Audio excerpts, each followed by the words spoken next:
Tak, dobrý den, vítám vás u dalšího videonávodu na formátování textu 2. Takže zase pracujeme na výuce online. Je to téma 2, práce s textem, LibreOffice Writer.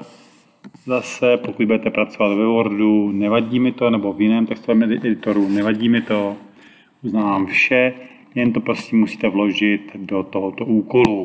Tak co nám úkol formátování textu 2 říká?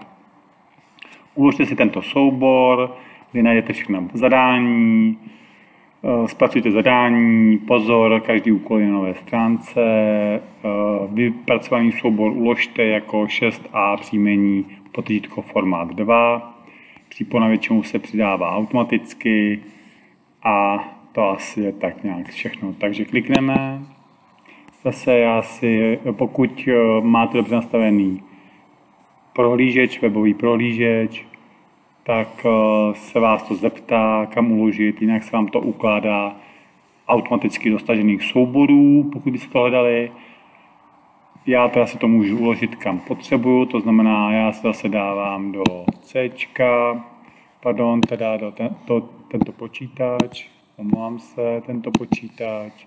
Mám tady složku dokumenty a v dokumentech mám škola a má se ten úkol jmenovat, řekněme, že budu Ačko dneska, 6a, potržítko kvapil, formát 02, takhle se to má jmenovat. Tak do informatiky ještě si to dám a uložím.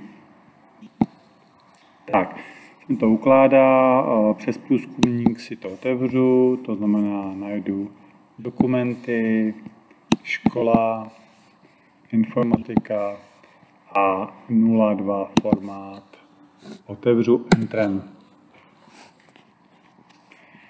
A jdeme na úkoly. Tak. Zrovnejte odstavec vlevo. Takže označím, co chci zrovnat. Takže tento text, já to označím klikem 1, 2, 3, 4. Takže 4klikem a označit vlevo. To znamená, tady je označování, vidíte, zrovnat vlevo, to přesně chci. Ještě jednou, 1, 2, 3, 4. Samozřejmě můžete formátu dát zarovnání a vlevo. Obě možnosti jsou samozřejmě přípustné. Tak zarovnejte nadpis na střed, 1, 2, 3 a na střed znamená tady, zrovnat na střed, hop. Jednoduché, ještě jednou teda ukážu, zadáte formát, zarovnání na střed. Tak to je jednoduché.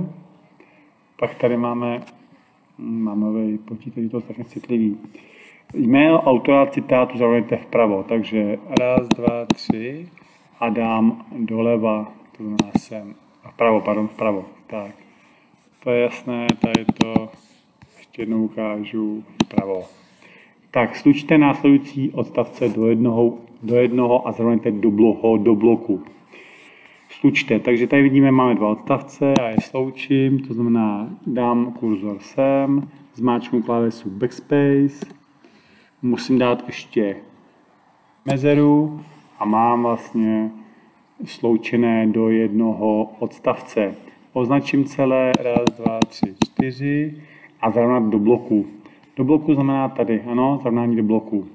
Vidíte, že se to zatáhne tak, aby vlastně bylo všechno krásně, když dáme zpět, tak vidíte, že tady jsou určité mezery, když dáme zarovnat do bloku, tak se to zarovná krásně do bloku.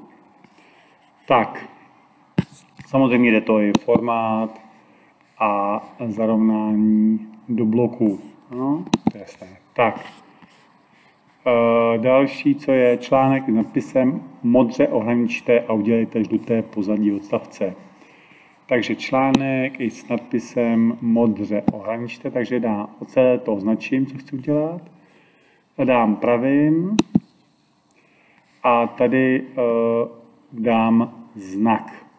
Dám odstavec. Odstavec, ano? Odstavec. Tak, odstavec. Tak. V odstavci si teďka můžu, to znamená s tím odstavcem, si můžu dělat, co potřebuju.